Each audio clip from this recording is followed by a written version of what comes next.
Bueno, vamos a dar inicio al café con arte. Tú me dices. Es una señal cuando comenzamos. Ya. Bueno, muy buenas tardes, bienvenidos a esta sesión de Café con Arte del año 2023. Contarles que el Café con Arte es una actividad que se viene desarrollando, o que se desarrolló con la llegada del doctor Restrepo a la Universidad de Santander en el año 2012. En el año 2012, es decir, que en el año 2022 cumplimos 10 años. La actividad se ha venido fortaleciendo y para este año, pues este año es muy especial porque queremos hacerla presencial, itinerante y también con conexión virtual. Entonces aprovechamos el espacio para saludar a las personas que ya se encuentran conectadas.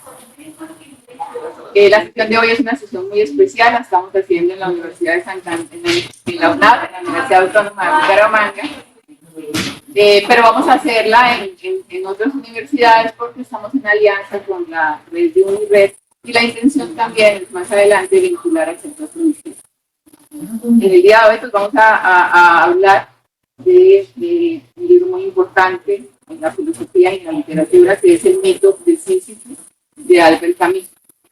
Y para eso pues me acompaña el rector de la Fundación Universitaria, de la Fundación Cardiovascular, el doctor Jaime Restrepo, y como invitada especial la doctora Mónica Jaramillo. Buenas tardes, pero sin el doctor. Profesora Mónica, muchas gracias por acompañarnos. Es para nosotros un motivo de orgullo tenerte acá y qué bueno poder conversar contigo acerca de esta obra. Yo quiero entonces dar inicio, si me lo permite, rector, pidiendo a Mónica que se presente. Queremos conocerte, ya hemos tenido la oportunidad de conversar contigo. Eres docente, profesora de la Universidad de Santander. También habíamos conversado en esa diferencia del término docente y profesor. Ella es profesora y está trabajando desde hace muchos años en un proyecto de investigación muy interesante que me gustaría también que pudiéramos conversar de eso. Y tuvo una experiencia que nos comentaba previamente de los cafés de filosofía en París. Entonces te invito a que nos cuentes un poquito más de ti y más adelante ya presentamos un poco la obra y el autor que trabajaremos.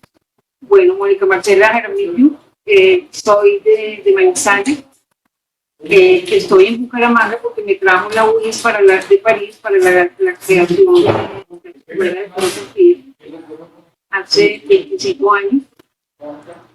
Y viví en París 15 años. Hice una tesis doctoral sobre un problema bellísimo que tiene unas profundas relaciones entre la filosofía y la literatura.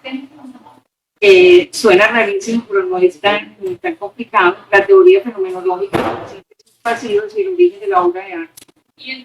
Es un Husserl y Marcel Proust. Mi tesis fue laureada en la Sorbona. Me demoré muchísimos años haciéndolo, 7 años. Fue publicada en París por la editorial L'Harmattan.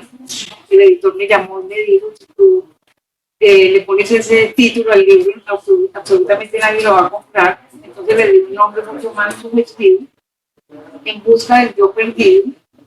Es un Husserl y Marcel Proust. No es un estudio comparatista, es un análisis que muestra cómo, digamos, las raíces de la concepción proustiana de la literatura vienen del romanticismo. El romanticismo es una corriente bellísima, es un movimiento crítico disidente, medioambientalista, que se inscribe esencialmente en una crítica a la masificación del individuo, a la maquinización de la sociedad. Y entonces,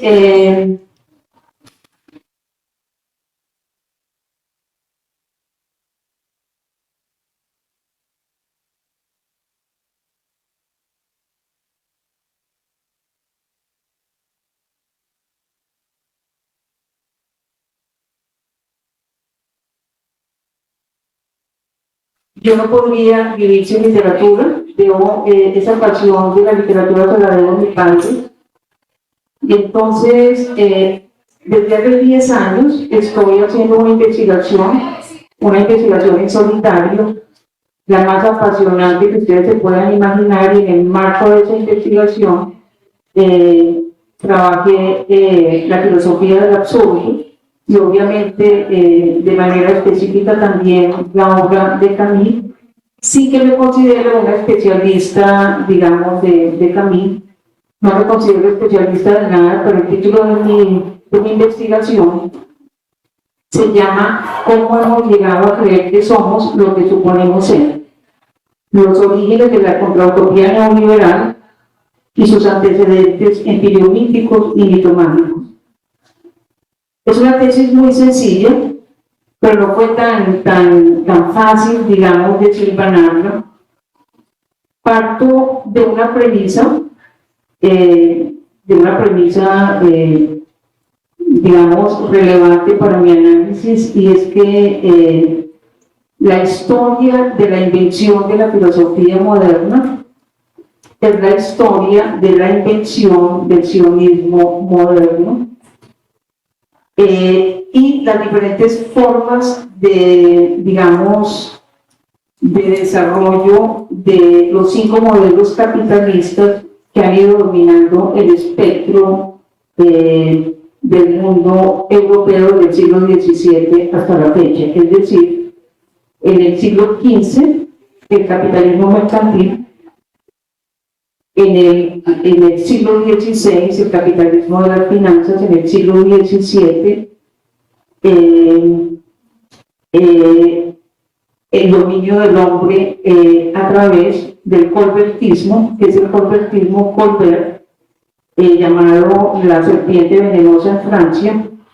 Fue ministro de las finanzas de Luis XIV y se inventó un método de reformación de la sociedad europea a través de una educación en el infantilismo, y se sirvió para ello del cálculo de probabilidades creado por un personaje que se llamaba Christian Huygens, y que tenía esencialmente por objeto entonces que es el estado societal colbertista, está en el origen de los modelos estatales totalitarios.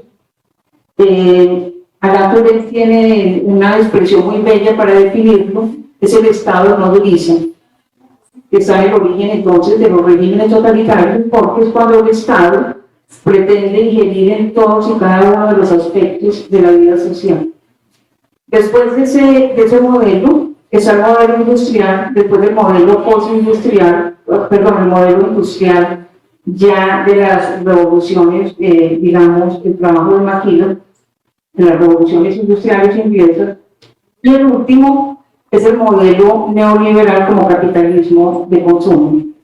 Para hacer esta investigación, parto también de un principio que me tomó muchísimos años también como desenredar, y es que toda la historia de la filosofía greco-europea se da esencialmente a partir de una corriente filosófica y una contracorriente antifilosófica que no es griega, que viene del mundo arcaico o no occidental, y esa corriente se llama el neoplatonismo, y esa que se reconfiguró en una secta que se llama el mitraísmo, y toda la historia del pensamiento occidental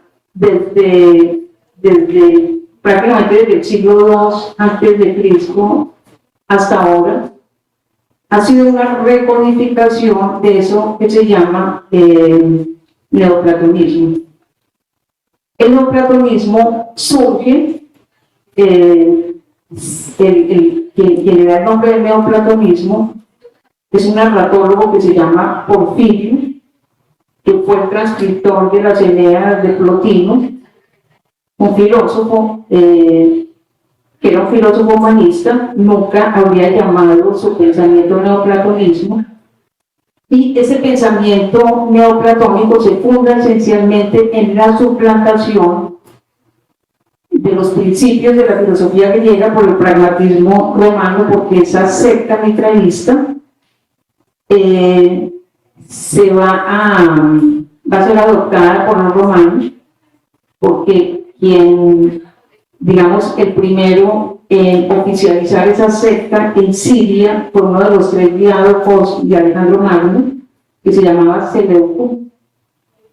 Y Seleuco creó una ciudad que se llamaba Seleucia de Tigris y plantó entonces esa secta a través de un personaje que se llama Beroso, supuestamente el caldeo, que era lo que pretendían hacer. Pretendían la creación del nuevo imperio neobabilonio, que había desaparecido desde el siglo V a.C., porque la historia de los judíos se da esencialmente a partir de un proceso de homologaciones sincréticas que se da sobre todo a través de la mitología. Quiero primero establecer una diferencia que me parece crucial para explicar lo que voy a decir, y es que cuando hablas de la tradición judía, debes establecer una diferencia fundamental entre 3 cosas: el judaísmo, o sea, la religión judía, el libro sagrado de los judíos en la Torá, que tengo en mi casa y que respeto muchísimo, el sionismo, que son unos movimientos de extrema derecha, de carácter corporatocrático, y que pretenden destruir al hombre occidental con fines esencialmente tecnoproductivistas y suplantarlo por el hombre arcaico o no occidental. Para eso fueron creados, en cada uno de esos siglos, fue creado un modelo específico de hombre. Y el primer modelo de hombre, donde empiezan los famosos transformismos eugenésicos, el primer modelo de hombre fue el nuevo hombre newtoniano o el hombre acomodado en la imagen. ¿Por qué? Porque es una estrategia, y si cabe la palabra, de desrealización de la realidad con fines tecnoproductivistas, pero que propicia esencialmente una evasión mágica de la realidad. De ahí vienen los neos. ¿Qué significa la palabra neoplatonismo? Platonismo sin Platón y en contra de Platón. ¿Qué significa la palabra neocantismo? Kantismo sin Kant y en contra de Kant como teoría pura de la experiencia. ¿Qué significa el neomarxismo? Marxismo sin Marx y contra Marx, en donde el socialismo, por socialismo se entiende el nuevo liberalismo como socialismo capitalista intensificado. Después se da un modelo, que es el famoso modelo del hombre frankensteiniano. Después se da un modelo, se da el modelo del hombre, del nuevo hombre latinoamericano, porque el último proyecto sionista que se da en 1904, pienso, fue un modelo establecido por un personaje que se llama Teodoro Herz, que fundó un proyecto que se llama el Proyecto Sionista de creación del nuevo hombre latinoamericano, porque nosotros fuimos el laboratorio de ensayo de ese proyecto. Entonces, para llegar a esto, trabajé durante muchos años el problema desde la antropología, desde la sociología, desde la economía, desde la filosofía política, desde la estética, y es un trabajo de locos. A veces me preguntan, bueno, ¿en qué sentido viene un trabajo que de pronto nunca vas a publicar? Quisiera explicarlo después con Camille. Ese es el sentido de lo que Camille llama la creación absurda. Y entonces me dicen, bueno, suponte que te mueras y que no alcances a publicar. Tengo 3.000 páginas escritas, ya es la hora de hacer el libro. Y yo pienso, no importa, me dio lucidez, me enseñó a entender el mundo del que desgraciadamente hemos sido hechos, a entenderlo mejor, y de eso se nutren absolutamente todos los clases. Soy una profesora absolutamente apasionada Entonces, ¿quiénes son, cuáles son entonces esa tendencia y esa contratendencia? Hay un movimiento crítico disidente, el primer movimiento medioambientalista de la historia, que es hermosísimo, se llama arrianismo. Ese movimiento fue creado en el siglo IV por un místico supuestamente alejandrino, pero que no era realmente alejandrino, que se llama Ariano el Arriano. Y Ariano el Arriano crearon ese movimiento. Al parecer Ariano el Arriano es de origen irlandés.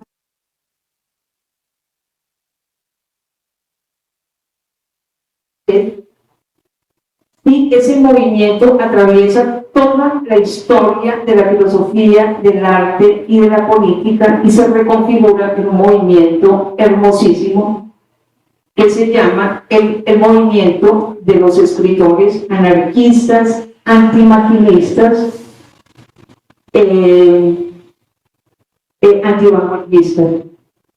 Es decir, es la lucha filosófica y estética en contra de los enemigos de lo real.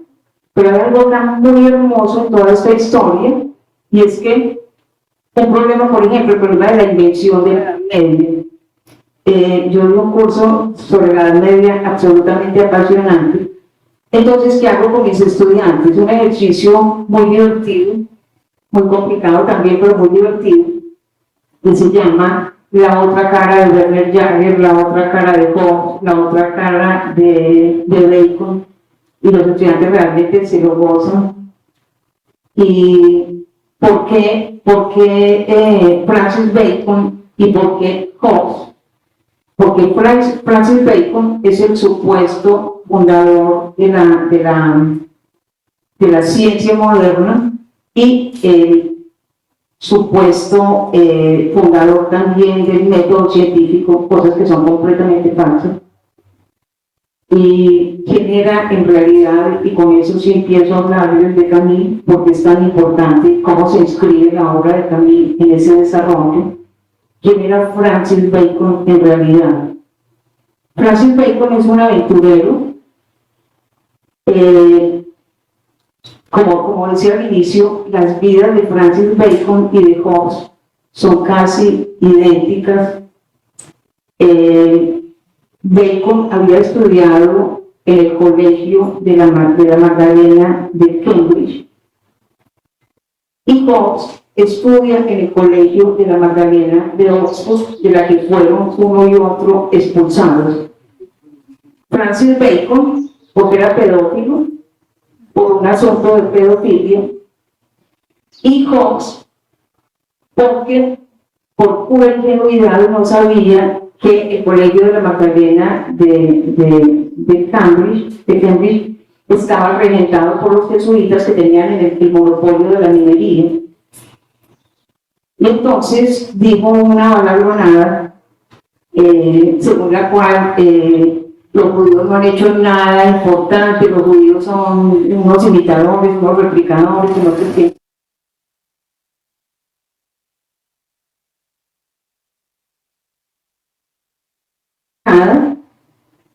Estuvo, digamos, en el anonimato más absoluto y fue reivindicado ni más ni menos que por Hegel.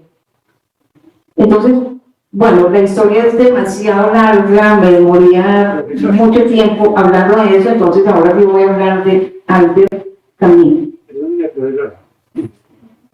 Sí, es que pues ustedes ven que la profesora Mónica, con toda su experiencia y su investigación, pues nos dejaría hablando solamente de todo esto. Pero vamos a tratar de enfocarnos un poco en lo que es el texto de Albert Camus y su obra El mito de Sísifo. Entonces le vamos a pedir primero a la profesora Mónica que nos haga un pequeño recuento de Albert Camus y del significado del mito de Sísifo. Muchas gracias. ¿Cómo se inscribe lo que acabo de decir, el pensamiento de Albert Camus?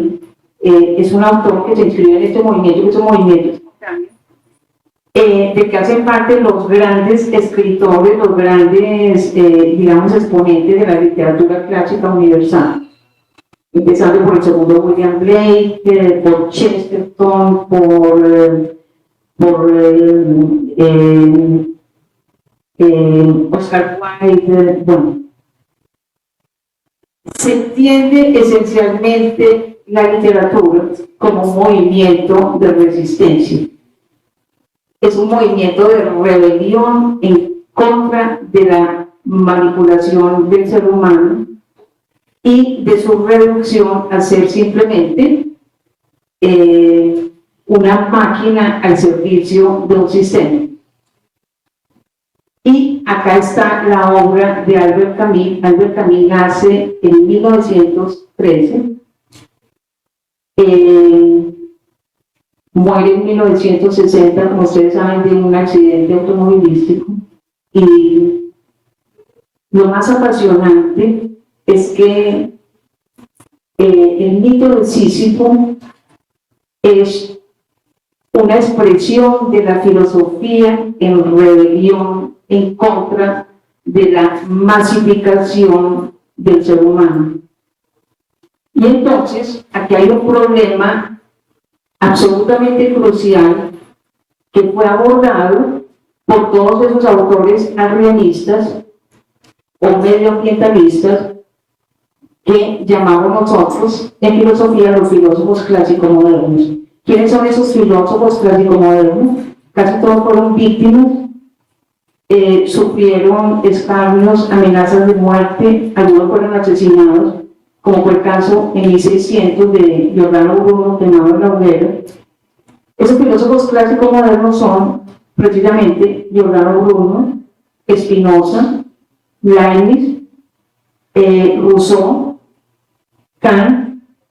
Después siguen esa tradición entonces otros filósofos como Jean-Paul Sartre, y entonces son arrianistas porque son medioambientalistas. Albert Camus entonces quería estudiar filosofía y venía de un medio más bien intelectual, no me gusta la palabra, pero un medio intelectual. La madre era española, el padre era francés, nació en Argelia por accidente y quiso estudiar filosofía, irse muy joven a estudiar a París. El padre le dice que haga un pregrado en Argelia y que después viaja a París, pero tiene problemas de tuberculosis demasiado graves. Decide entonces orientarse hacia el periodismo, se orienta hacia el periodismo y adquiere una formación política absolutamente envidiable. No tiene mucha formación filosófica, pero tiene una formación, digamos, filosófico-política muy importante. Viaja a París en 1938, inmediatamente se inscribe en el movimiento de la resistencia, publica uno de sus primeros libros que ustedes conocen todos, es el de la muerte de la madre, ¿cómo se llama? El extranjero. Y hay en el extranjero una cosa muy importante por relación al problema que yo estoy analizando, y es que nosotros pensamos que el lenguaje es neutral. El lenguaje no es neutral. Como dice Chesterton en El hombre que fue el jueves, hay pensamientos que son bombas y palabras que matan. Y una de las preocupaciones fundamentales de Camus fue los efectos que puede tener el discurso suicidógeno en las personas. Esa expresión, discurso suicidógeno, no me van a creer ustedes, es de Platón en el Fedro, en donde él introduce un término muy digamos, muy elocuente, que es el término misólogo. ¿Quiénes son los misólogos? Los misólogos son los enemigos del razonamiento, los que odian los discursos e inducen a engaño. Y ese es un problema que es una constante en la obra de Camus.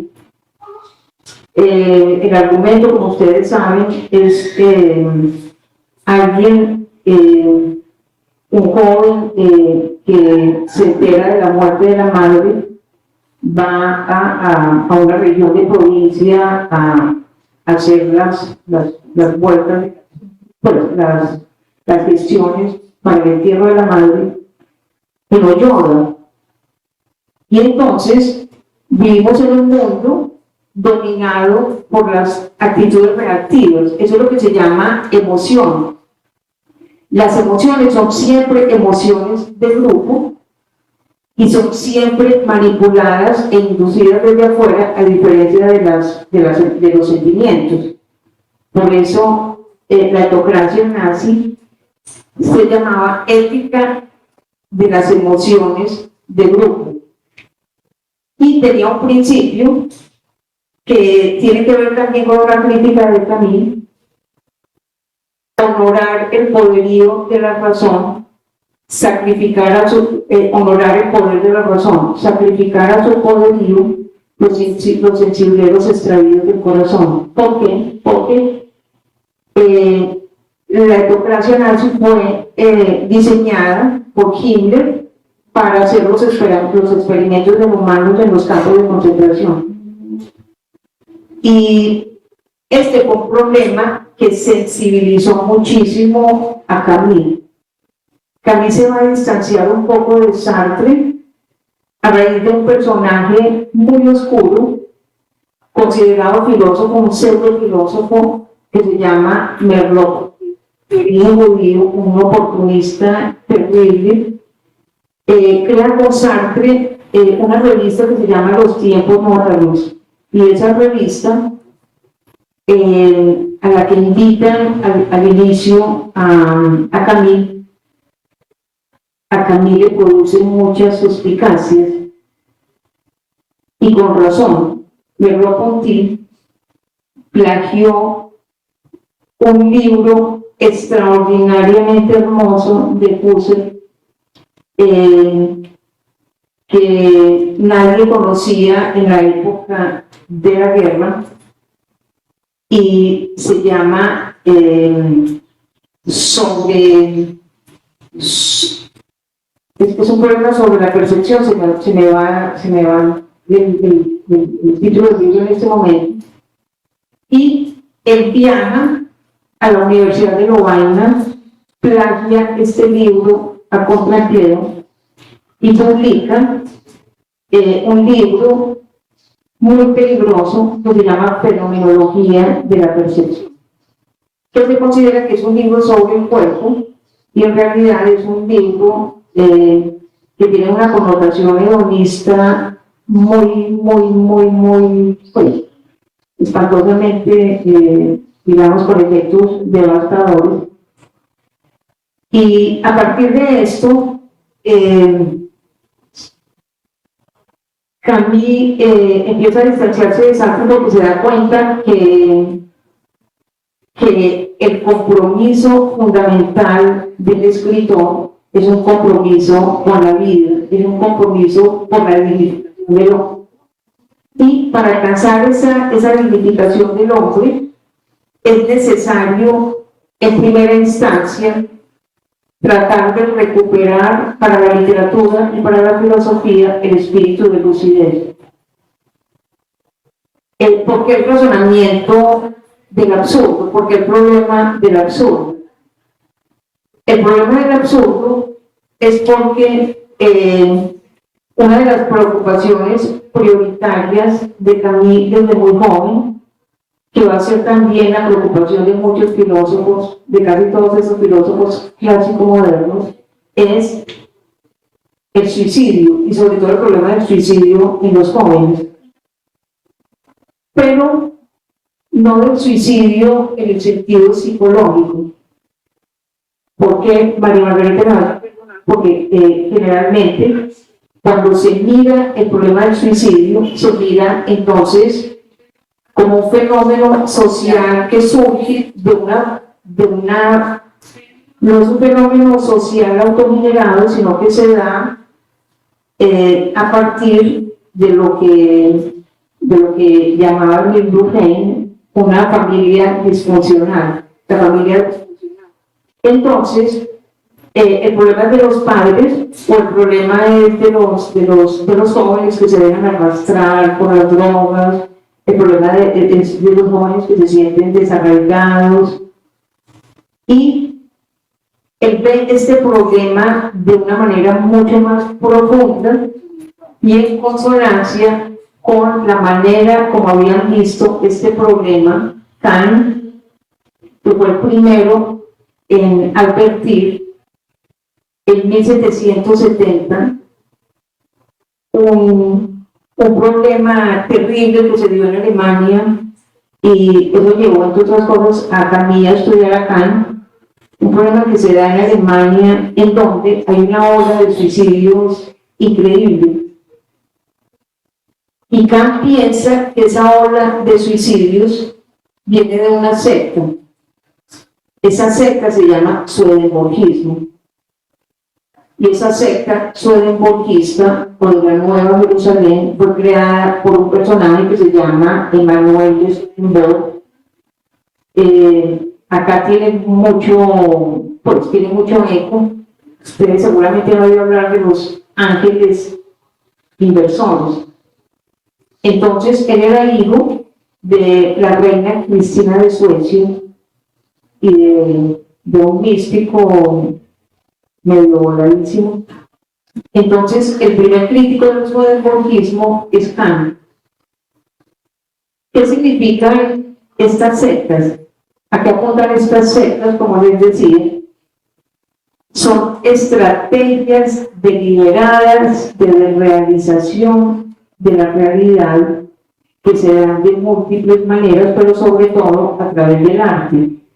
Cuando se suplanta, como sucedió, por ejemplo, con la destrucción de la teoría del arte entendida como no como el arte puro de los valores, sino como los valores puros del arte. Es decir, en la base del juicio estético hay una cosa muy hermosa que Kant llama el juicio desinteresado. ¿Qué significa?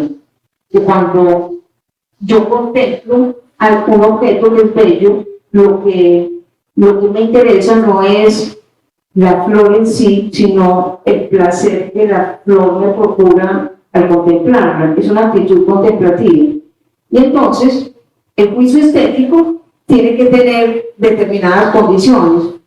No es como dice Hume, por ejemplo, el fundador del relativismo ético, que bueno es lo que a cada uno le parece bueno. No, tiene que haber unos criterios, y entonces la estética no puede basarse en una estética del gusto. Ahora, por ejemplo, la gente dice, me gusta Santos, me gusta Petro, me gusta no sé qué. Entonces, todo es una estética del gusto, como dicen los mexicanos de una manera muy, muy fea, me sabe bien, me sabe mal. Pero se pierde el juicio estético, y solamente puede haber juicio a partir de una conciencia de autonomía.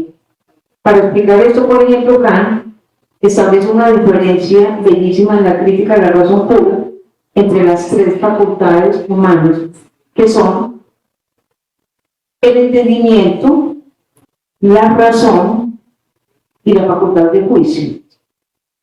El entendimiento es la facultad de conocer, la razón es la facultad de concebir, y el juicio es lo que permite una relación entre las dos cosas.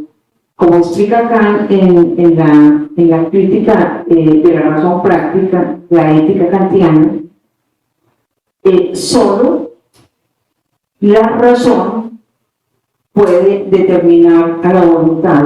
Esto suena muy raro, pero es bellísimo. ¿Por qué? Porque hay una diferencia muy grande entre los conceptos, las ideas y las nociones. Para explicar esto, Kant dice una cosa sencillísima, y lo que postula Kant es que el entendimiento del hombre es un entendimiento necesariamente limitado. ¿Por qué? Porque el hombre no puede ir más allá de lo que puede conocer. Y solamente puede conocer lo que le es dado a través de la intuición. Y esa intuición solamente puede ser una intuición sensible. ¿Qué es la intuición sensible? La intuición sensible es lo que se llama aquí y en filosofía y en percepción. La percepción siempre se da a través de los órganos de los sentidos. Entonces, no puede haber, según Kant, una percepción intelectual. Mientras que la razón es la facultad de concebir. La razón se funda en idea. ¿Y qué es una idea? Una idea es algo que no se corresponde con ninguna realidad. Cuando yo tengo una idea, quiere decir, tengo una noción de algo, pero esas ideas no son autónomas. Y por eso Kant llama paralogismo de la razón la pretensión de que se pueda conocer a través de ideas.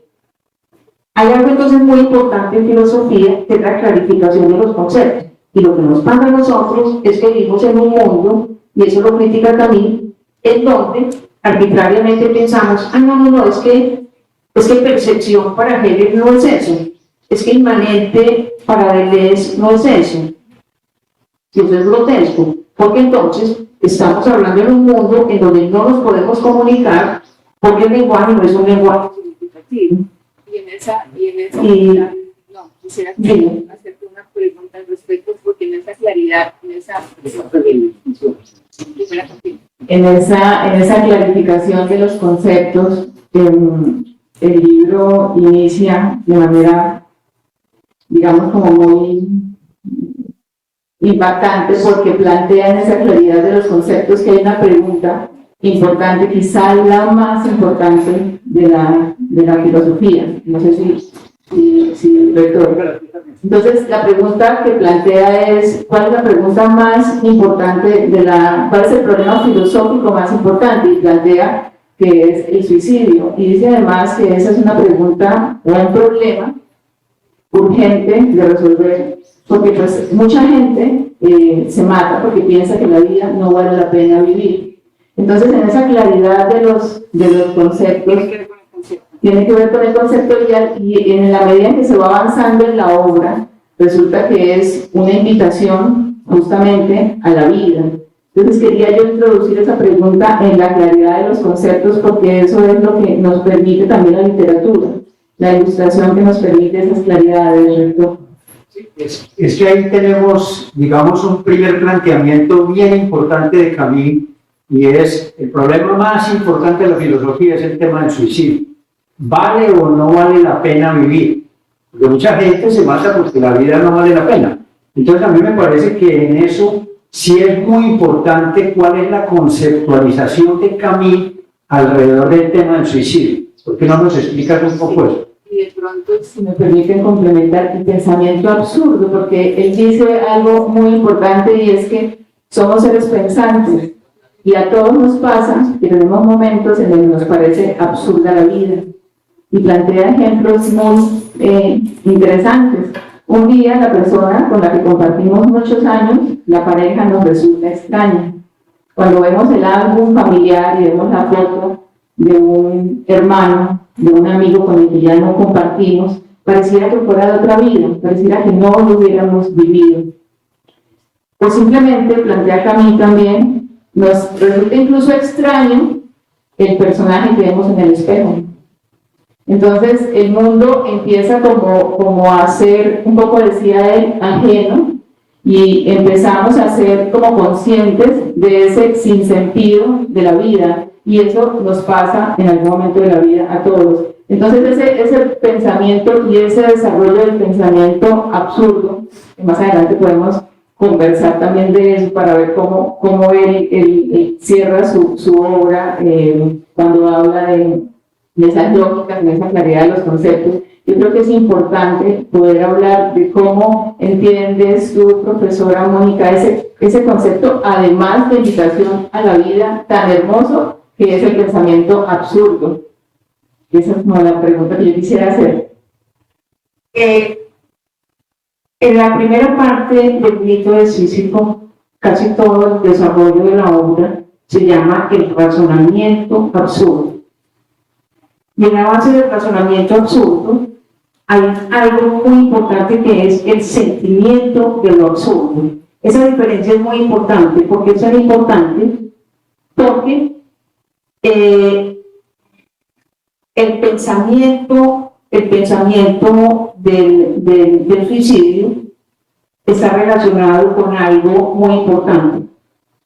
Es un divorcio del ser humano del suicidio.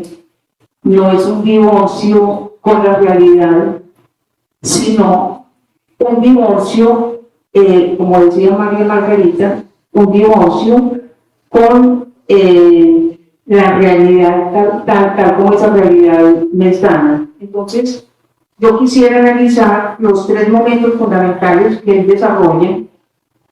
El razonamiento absurdo se da a partir de una puesta en relación entre el absurdo y el suicidio. ¿Qué significa esa puesta en relación? Hay una frase muy importante de Jacques Derrida en su última obra que se llama Canallas. Él decía una cosa, decía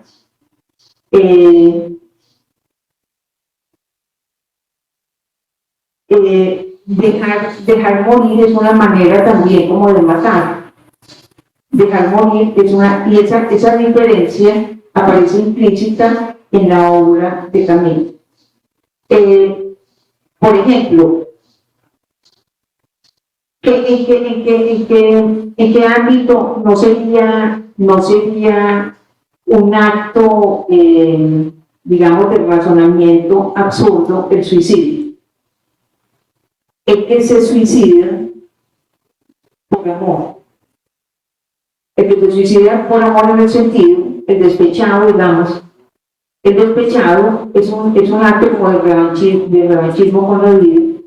Entonces, ¿por qué no es un acto de cobardía? Morir de amor. Pero hay una diferencia muy grande entre morir de amor y morir por amor.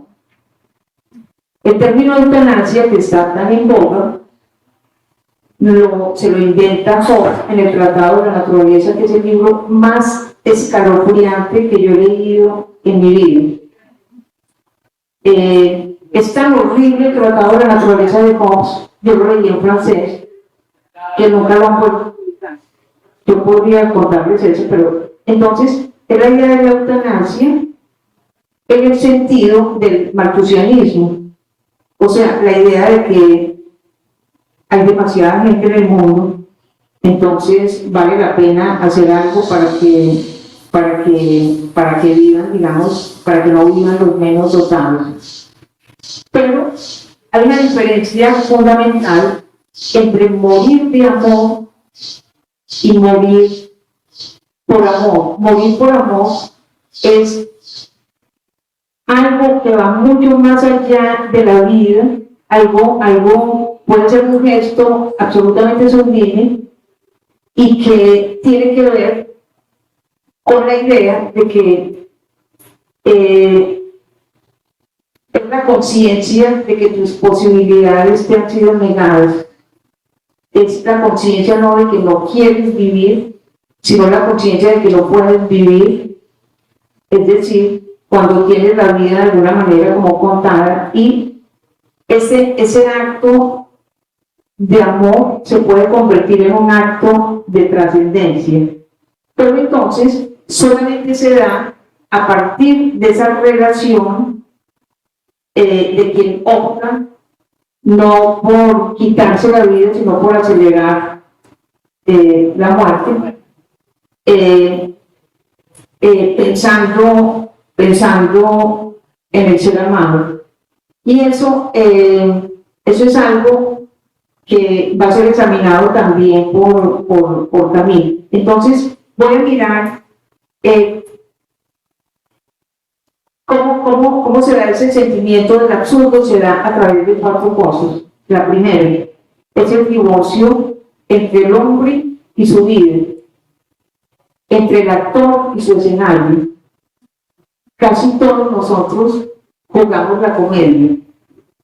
Jugamos la comedia del mundo. ¿Por qué? Porque nunca podemos expresar realmente todo lo que sentimos, todo lo que somos. Y entonces llega un momento en que se desarrolla lo que llama, también emerge la conciencia lúcida. Y la conciencia lúcida surge no del sentimiento de que la vida no vale la pena de ser vivida, sino que la vida se vuelve mecánica y repetitiva. Hay una diferencia muy grande entre Heidegger, por ejemplo, y lo que postula Camille. Camille es un anti-heideggeriano. Para Heidegger, el Dasein es un ser para la muerte, pero Heidegger tiene un texto muy feo, que fueron sus primeros escritos sobre el problema del tiempo, plagiados de Séneca en las cartas a Lucilio.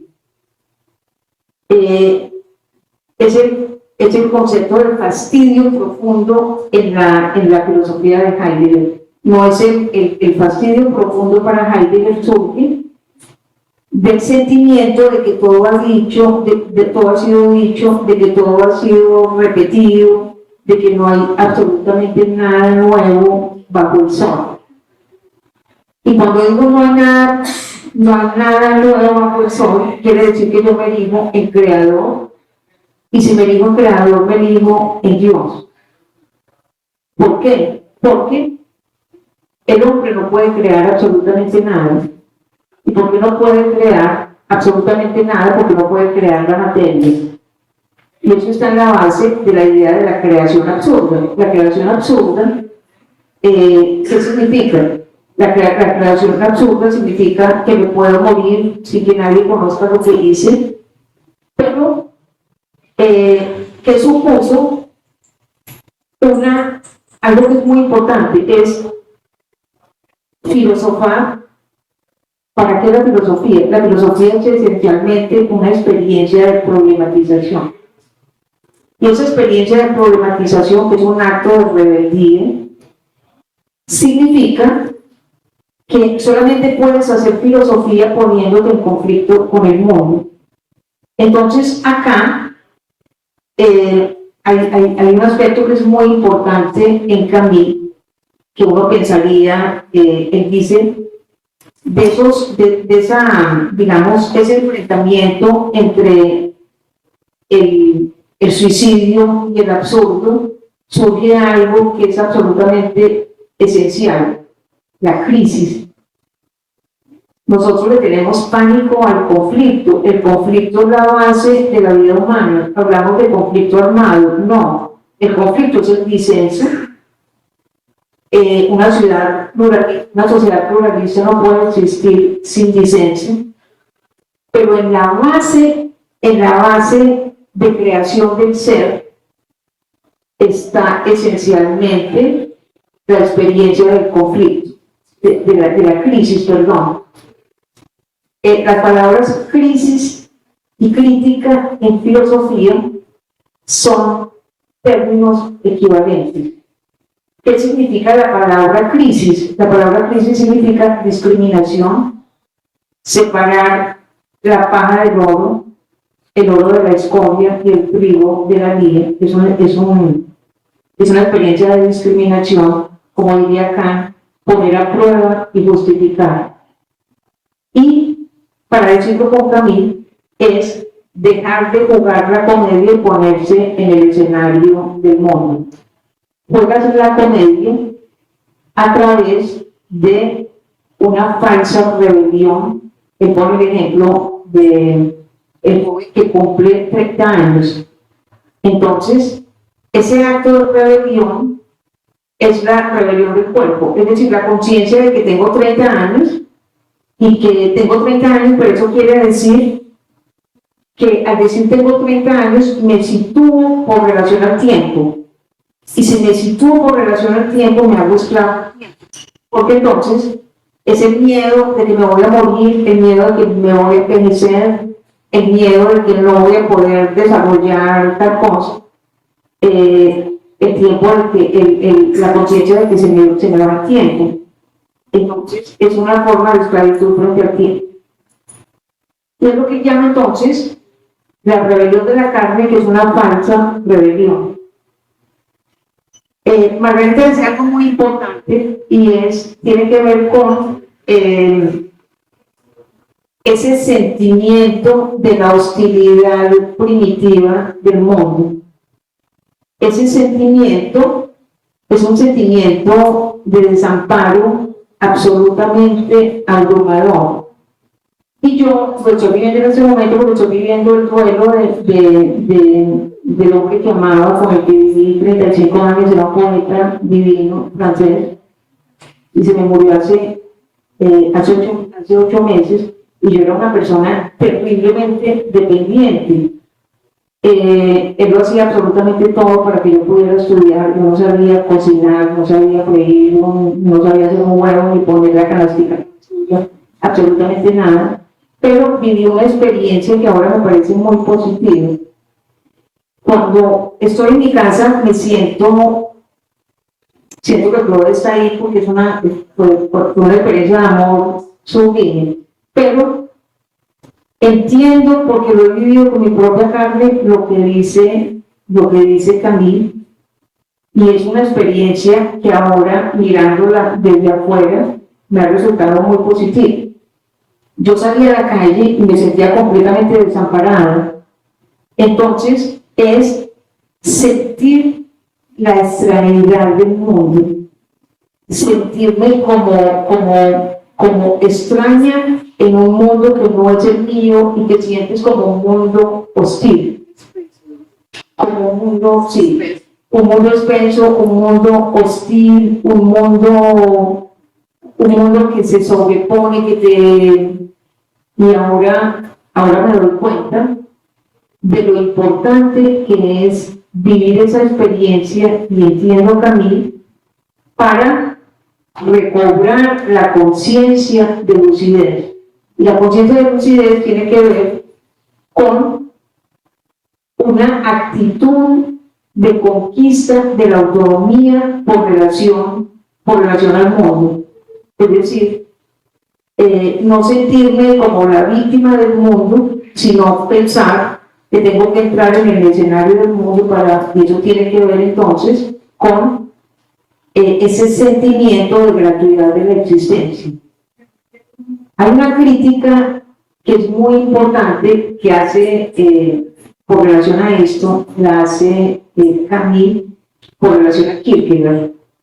No, porque Kierkegaard, la angustia de Kierkegaard es una angustia autogenerada, mientras que la angustia, ¿qué es la angustia? Por ejemplo, en el caso de Sartre, ¿qué es la angustia?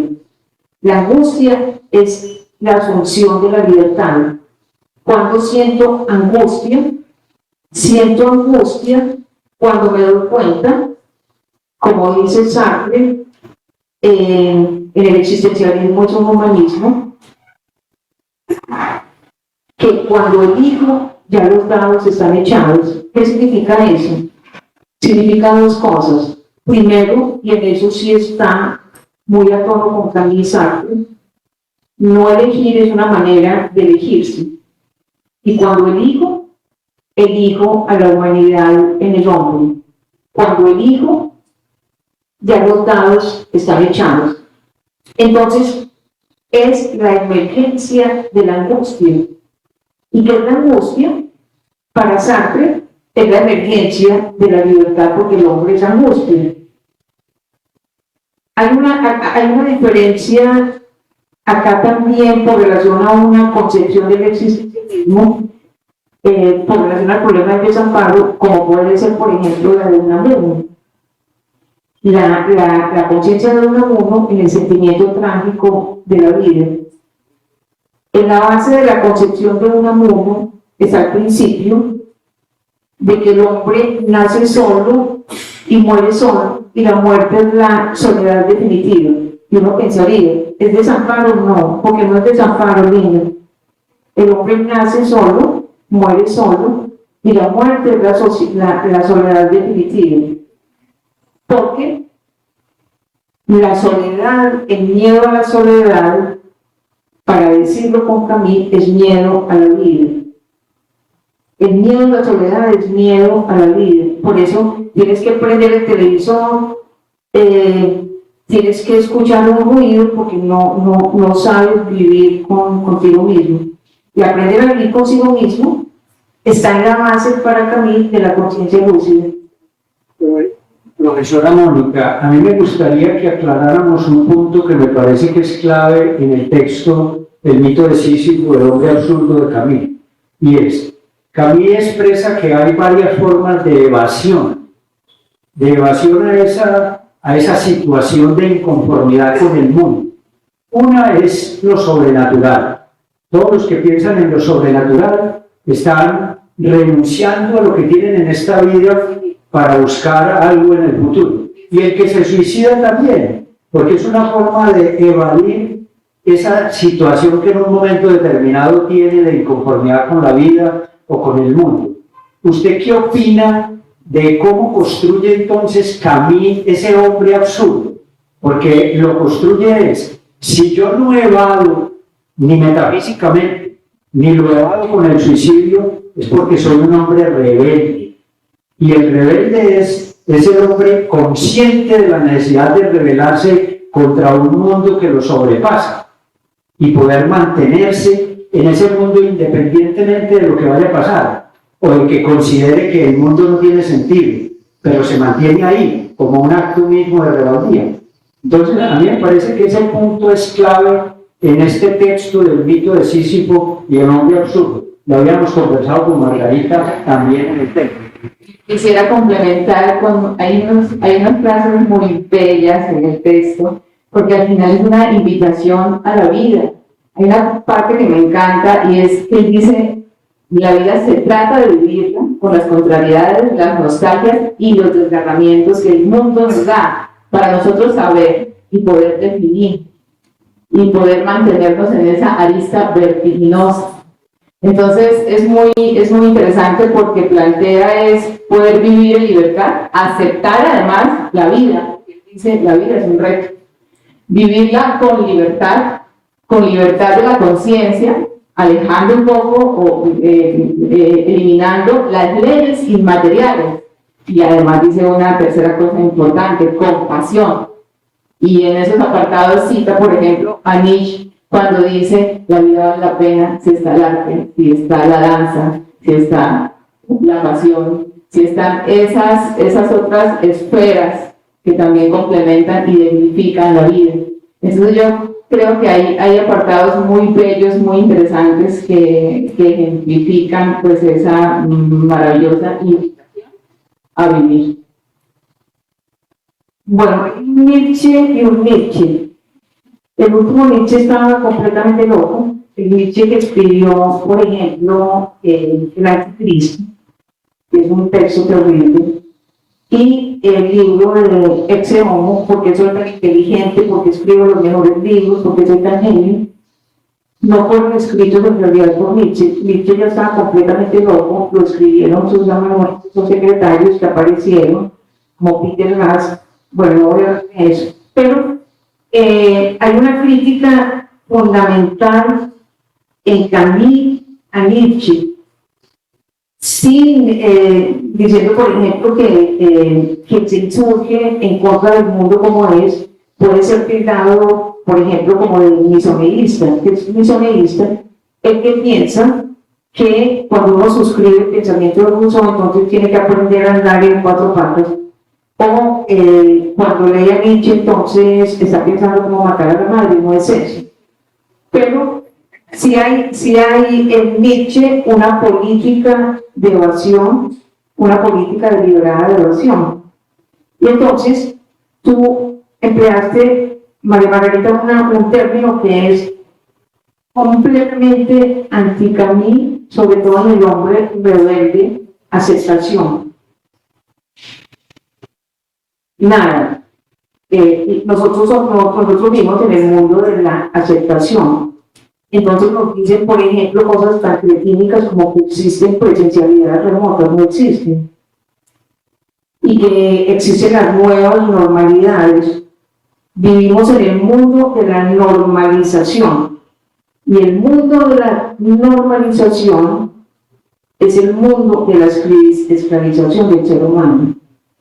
Bien, dice Husserl que no son libres quienes se burlan de sus cadenas. Y entonces es eso, nos burlamos de nuestras cadenas, pero no somos libres. No somos libres para elegir, para comprar, para nada. Estamos. Entonces, uno de los planteamientos fundamentales del hombre rebelde es ese: no caer en el mundo de la normalización, no caer en el mundo del aquietamiento. Para eso la filosofía es muy buena, porque el sentido de la filosofía se expresa en el famoso Tábano de Sócrates, que es una de las figuras más bellas de la filosofía. El propósito de la filosofía no es aquietar, sino perturbar. Entonces creo que se me está yendo ya mucho el tiempo. Pero mira, sí, porque como el tiempo nos afecta, porque no tenemos pues todo el día, toda la noche para seguir discutiendo, ojalá pudieron. Entonces, yo quisiera como que también la profesora Mónica nos expresara otro elemento fundamental, que es el tema del existencialismo. ¿Por qué? Porque aunque él ha sido tildado como existencialista, él lo niega. Él niega ser existencialista. Y a mí me parece que hay una conceptualización clara en el tema del existencialismo, que es lo que lo puede presentar a él como existencialista, porque a él le gusta vivir el mundo como es, con todas las dificultades que tiene, en libertad, con rebeldía, con pasión, con todo lo que mencionaba, pero es un hombre que vive el mundo con todo su sentido. Yo quisiera complementar, porque claro, con el conocimiento limitado, yo no soy filósofa, pero cuando se lee la obra, él arranca pues diciendo que tiene que referirse a unos personajes que son más expertos en el tema, y cuando habla de estos existencialistas menciona la nostalgia, y menciona que vivimos como debajo de ese cielo que es asfixiante. Y yo quería preguntarte, profesora Mónica, en el sentir de la lectura, un poco también desprevenida, siento yo que hay como esa crítica, porque además la asimila, digamos que la junta con las leyes inmateriales y con esa tendencia religiosa. No sé si entendí bien, si estoy en lo correcto. Nostalgia. En ensayos y conferencias, Heidegger dice una cosa que es muy problemática. Nostalgia es el dolor que nos causa la proximidad de lo lejano. Suena muy hermoso, pero tiene unas consecuencias terribles. Porque yo quería hablar de un libro del que no voy a hablar. Es un libro escrito por Ferdinand Larquier, un cartesiano en contra de Bersón y precisamente en contra de los riesgos de la nostalgia. Porque la nostalgia se funde en el deseo de eternidad. El libro se llama El deseo de eternidad, es sobre todo en contra de Bersón, de Henri Bergson, y en contra de Hegel. ¿Quién es Henri Bergson? Henry Miller lo llama el vitalismo de Bergson, la antifilosofía de la mentira vital, como una evasión cósmica frente a la realidad. Y eso es lo que llama Sartre en El ser y la nada, la mala fe de los filósofos, es decir, la mala fe se entiende en Sartre como una evasión mágica de la realidad, es decir, como autoengaño de aquel que se cree entonces sus propias mentiras. Lo que tú dices es muy importante porque la nostalgia supone, para mí, la canción más adefésica que se ha escrito nunca se llama El Camino de la Vida. Me parece una adefesio, porque el camino de la vida significa que tú vives por procuración o por interpósita persona, es decir, que el padre se revive en los hijos. Mi papá decía una vez una cosa muy hermosa, decía, y le fascinaba ser papá, pero una cosa muy hermosa: ser padre es una función, pero no es la esencia de mi ser. Y me parece una sabiduría hermosísima. O sea, ¿qué es eso? O sea, ¿a quién se quiere más sino a los hijos, que son la prolongación de la existencia? Mi ojo. No los tuve y nunca me hicieron falta. Me parece que, bueno, eso es una decisión autónoma, pero no me hicieron falta, y el mundo estaría muy desbordado si todo el mundo pensara como yo, pero es eso. Nadie puede ser feliz por otro ni para otro, de la misma manera que nadie puede ser libre por otro ni para otro. Y entonces ahora nos venden promesas de felicidad y un mundo de prosperidad futura para todos, de promesas de prosperidad que nunca llegan y que nunca van a llegar, porque vivimos colonizado con el futuro colonizado. Vivimos en el mundo de la colonización y la confiscación del futuro. Entonces, lo que tú dices es muy importante, porque ese mundo de la colonización del futuro está relacionado precisamente también con un apego al pasado para proyectarse en el futuro, como si pudiera volver a vivir ese pasado que ya no existe, y el futuro se vuelve una especie como de añoranza de un pasado que ya no existe. Y eso es Henri Bergson precisamente. O sea, me parece muy lúcido. Termino con lo del mito del Sísifo.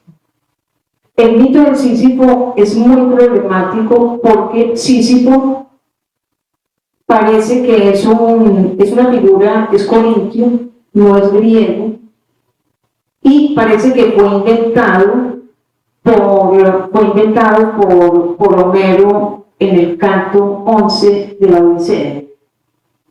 Entonces, Sísifo sufre de deseo de inmortalidad y parece que fue una especie como de abusador, como que hizo sufrir mucho a la mujer.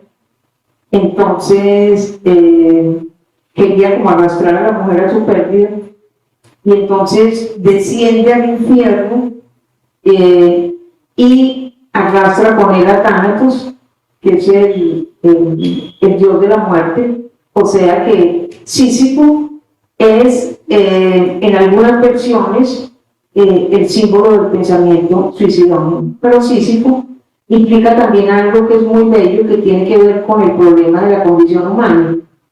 Es decir, cuando fue condenado por Zeus a subir una piedra y ver rodar la piedra y volverla a subir. Esa es la vida.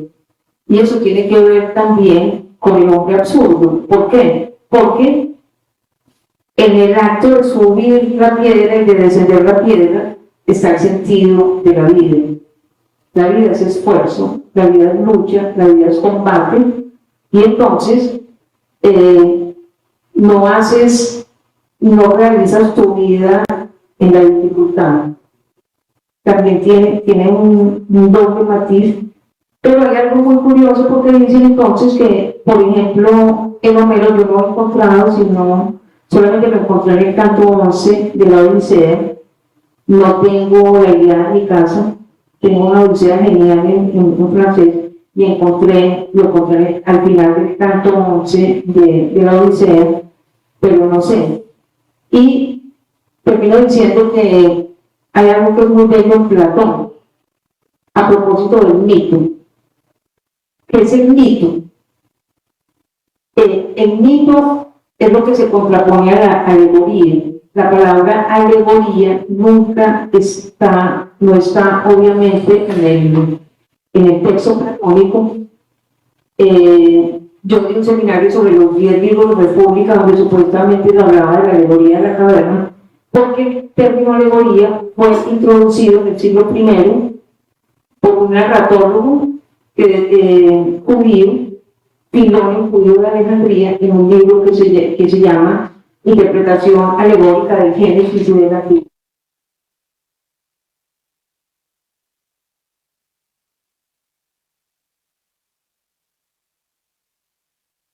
¿Qué es la alegoría? La alegoría es la destrucción del símbolo. ¿Cuál es la función que tiene el mito en Platón? Yo los invito a leer uno de los libros más apasionantes, de los diálogos más apasionantes de Platón, que es el Fedro. El Fedro, sobre el problema del mito, Platón se hace una pregunta. Hay una ninfa. La ninfa se llama Oritilla. En el mundo griego no hay ninfas. Las ninfas son de Tracia.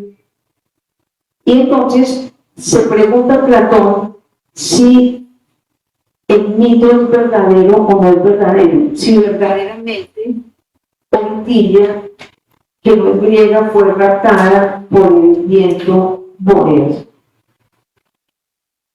Y concluye con una afirmación muy bella.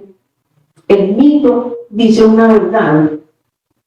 El mito está en la base de la dialéctica platónica. ¿Qué es el mitos platónico? Se llaman mitos con TH, porque el mito griego es inescindible del logos o de la palabra con significado. Entonces, el mito no es falso ni verdadero, sino que dice una verdad y le corresponde al filósofo interpretar esa verdad a través del texto. Profesora Patricia, de todas maneras, profesora Mónica, de todas maneras, en el mito de Sísifo también hay otra narración de Camus que es muy interesante, porque claro, él está condenado a subir la piedra y dejarla caer y volver así eternamente.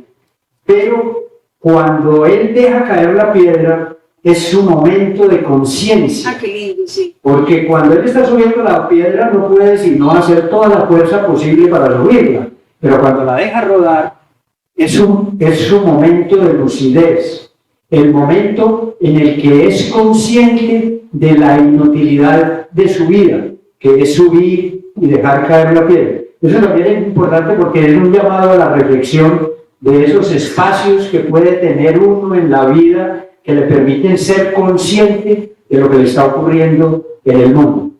Yo quisiera, como estamos haciéndolo en todos los Café con Arte, que la profesora Mónica, nos leyera un fragmento para que su voz quede como constancia también en el Café con Arte. ¿Cierto, doctora María Magdalena? Sí, doctor. Y quisiera entonces, mientras la profesora se va ubicando, de pronto plantear dos preguntas, si las hay, o reflexiones, de pronto de los que están acá presentes, y también de las personas que de pronto están conectadas.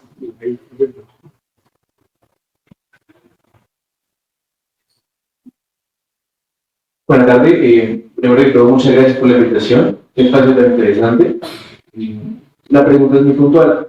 Cuando Camus recibe el Premio Nobel de Literatura, da un discurso y hay una frase que me parece particular, y esa es la pregunta que también la dirigirá al público, bueno, al panel, perdón, y es, cito a Camus.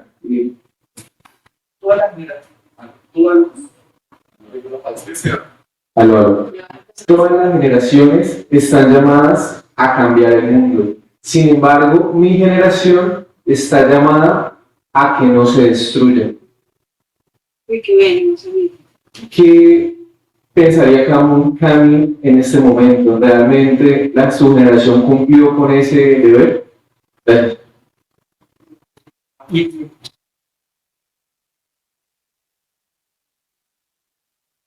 Mi pregunta sería, primeramente, buenas tardes. ¿Cuál es el papel del hombre rebelde frente al conflicto? O sea, el hombre rebelde, si bien estaban diciendo que él acepta la vida, o bueno, más que una aceptación, convive con ese conflicto, digamos, ¿necesariamente tiene que inmiscuirse en el conflicto o puede simplemente odiarlo? Qué pregunta tan maravillosa, porque Hay una diferencia en filosofía entre coexistir. Coexistir significa coestar. Y de lo que se trata es de convivir con la catástrofe. Convivir con la catástrofe significa no aceptar el mundo como es, sino que saber que ese mundo como desgraciadamente es el único mundo que yo estoy realmente en condiciones de modificar. Y el hombre rebelde implica la conciencia de esa lucha.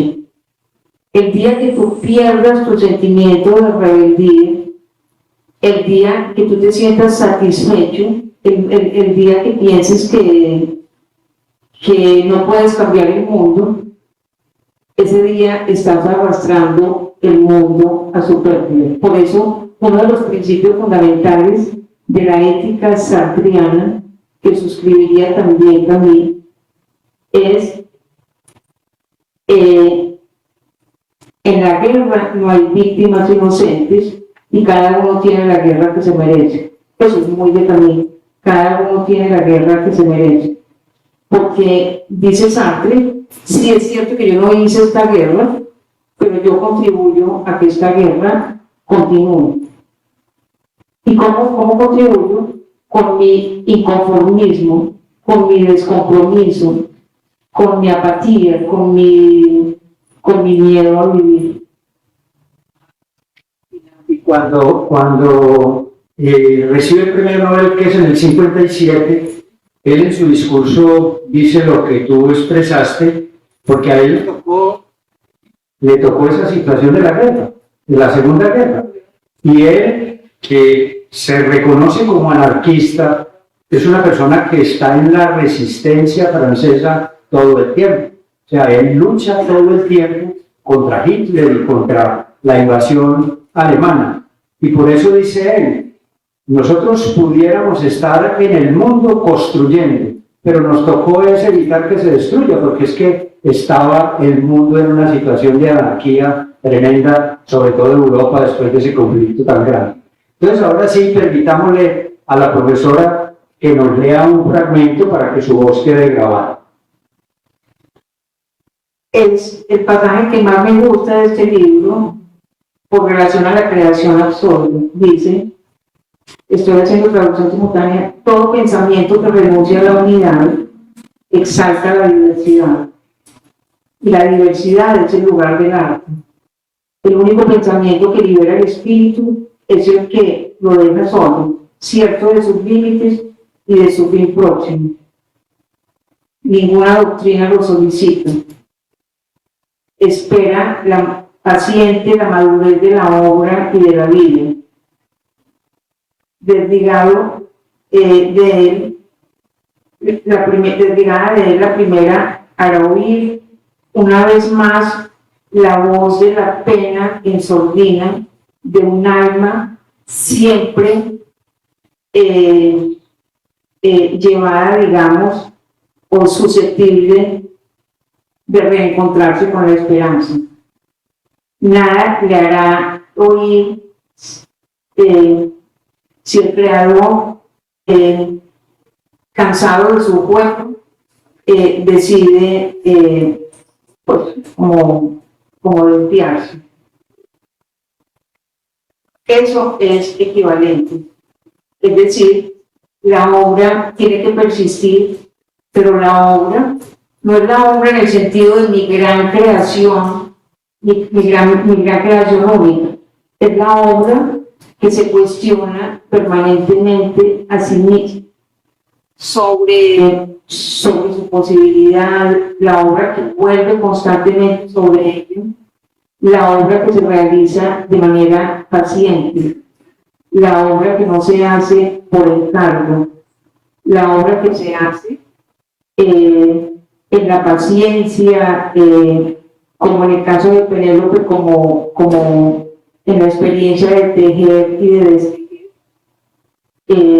Y para eso hay que luchar en contra de lo que estamos viviendo ahora, que es la investigación de Casino, en la que, como dice Aristóteles, lo importante es el producto y no la causa productora.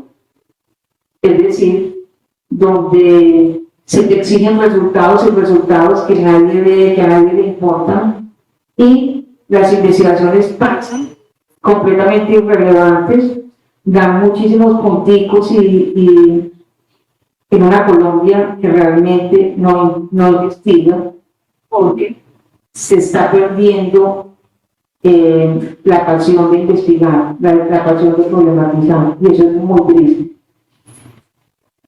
Gracias, profesora Mónica. Rector, ¿les parece si damos opción a alguna pregunta, si la hay, de las personas que estén conectadas? No quisiera irme sin dejar ese espacio, ¿no hay? Perfecto. Muy bien, entonces vamos a cerrar Café con Arte. Ha sido un momento de felicidad, también como dice Camille en el mito, cuando nos imaginamos a Sísifo en su momento de lucidez, debemos imaginárnoslo feliz, porque el conocimiento y esa conciencia nos debe generar, esa capacidad cognitiva nos debe generar felicidad. Yo quisiera quedarme todo el tiempo, porque la invitada es maravillosa en la manera de exponer y bueno, se asombra uno y se interesa todavía más por los temas de filosofía. Muchas gracias, rector, por acompañarme, por acompañar también a la profesora, a ustedes que se quedaron hasta el final, a las personas que se conectaron. Alexis, gracias por recibirnos en la UNAP, a Unired, y el siguiente Café con Arte lo haremos, recuerden, el último jueves de cada mes, va a ser en la Universidad Santo Tomás. Muchas gracias. Un aplauso.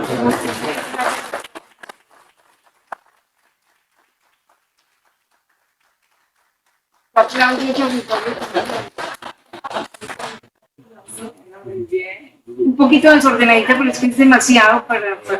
No, es que el tema es extensísimo. El tema es muy extenso. Muy bien.